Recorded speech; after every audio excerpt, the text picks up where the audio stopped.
Dewi Gangga dalam Mahabharata dikisahkan menjelma dalam wujud manusia hingga menikah dengan Raja Santanu dan memiliki anak bernama Bhisma. Pertemuan Dewi Gangga dengan Raja Santanu bermula ketika sang raja sedang berburu di tepi sungai. Terpesona oleh kecantikan Dewi Gangga atau yang juga dikenal sebagai Jahnawi, sang raja melamar dan menikahinya. Dalam pernikahan, Dewi Gangga memberikan syarat bahwa sang raja tidak boleh menanyakan asal-usul dan melarang apapun yang akan dilakukannya kelak. Jika syarat itu dilanggar, maka Dewi akan meninggalkannya. Karena dimabuk cinta, Raja Santanu bersedia atas syarat ini. Pernikahan sejoli pun berlangsung. Raja Santanu seharusnya memiliki 8 anak dari Dewi Gangga.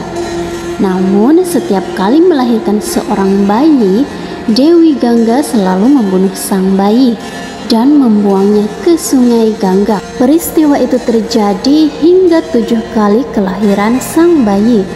Saat lahir anak ke-8, Raja sudah tidak tahan dengan perlakuan istrinya. Ia kemudian meminta menghentikannya perbuatan yang dinilainya keji. Atas protes itu, Dewi Gangga pun mengingatkan soal janji atas syarat yang diajukannya dulu. Dewi Gangga akhirnya harus pergi dan membawa anak ke-8-nya pergi. Kedati dia berjanji kelak anak itu akan kembali lagi pada Raja Santanu.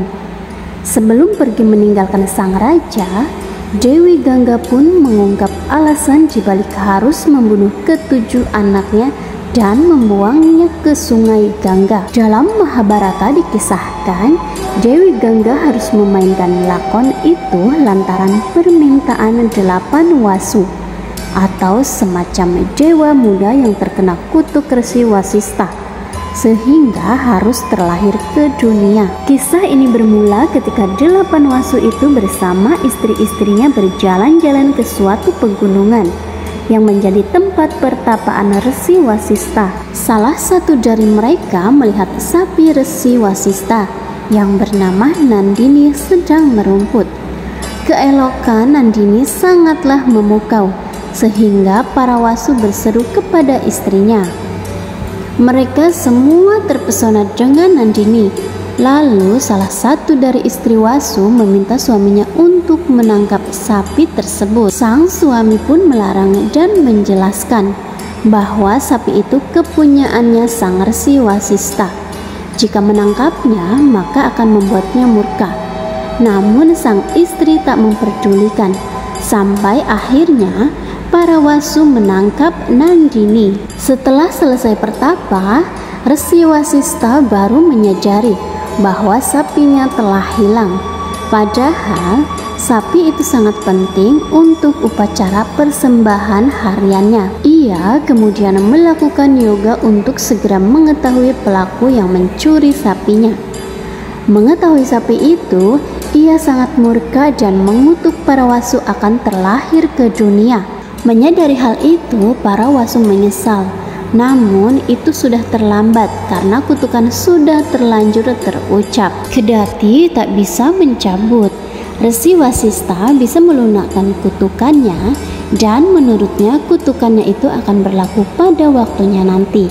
Wasu yang melarikan sapinya akan menjalani kehidupan yang panjang dalam kemuliaan. Kemudian para wasu yang lain setelah terlahir ke dunia akan lepas dari kutukannya itu. Mendengar hal tersebut, para wasu menghadap Dewi Gangga dan meminta bantuan kepada dirinya untuk bisa membantu menyudahi kutukan Resi Wasistha. Setelah selesai menjelaskan itu kepada Raja Santanu, Dewi Gangga pun menghilang bersama anaknya yang ke-8. Kelak saat tiba waktunya, anak yang dibawanya akan kembali menghadap sang Raja Santanu untuk mengabdi kepadanya dan menjadi penerusnya. Anak itu bernama Dewa Brata yang kelak akan dikenal dengan nama Bhisma.